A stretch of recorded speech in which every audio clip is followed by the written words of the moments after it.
মদিনার বাজার দিয়ে নবীজি যাচ্ছেন, নবীজির একটা ওট পছন্দ হয়েছে। তো নবী ওটের মালিকের কাছে গিয়ে জিজ্ঞেস করলেন, ভাইয়া এই ওটটার দাম কত? ওই দামাদামি হলো, নবী সে দামে কিনতে রাজি হলেন, কিন্তু নবীর কাছে তখন অর্থ ছিল না। তখন নবীজি ওনাকে বললেন, আপনি আমাকে ওটটা দেন, আমি এখন গিয়ে আপনার সেই প্রাপ্যটা পাঠিয়ে দিচ্ছি। ওটের মালিক ওনাকে ওটটা দিয়ে দিলেন। আশেপাশে যারা ওটের মালিক ছিল সবাই জিজ্ঞেস করতেছে, এই পাগলা, তুমি কি যাকে ওট দিয়েছো তাকে চিনো? বলে যে না। নাম জানো? বলে যে না। পরিচয় জানো? বলে যে না। ঠিকানা জানো? না।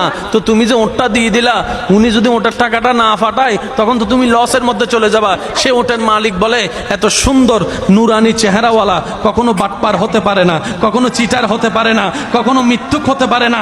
ওনার চেহারা দেখেই তো আমি ওট বিক্রি করার আগে মনটাই বিক্রি করে দিয়েছি, মনটাই বিক্রি করে দিয়েছি, মনটাই বিক্রি করে দিয়েছি। তোমরা যাই বলো, আমার মন বলে উনি আসবেই আসবে, টাকাটা পাঠাবে পাঠাবে।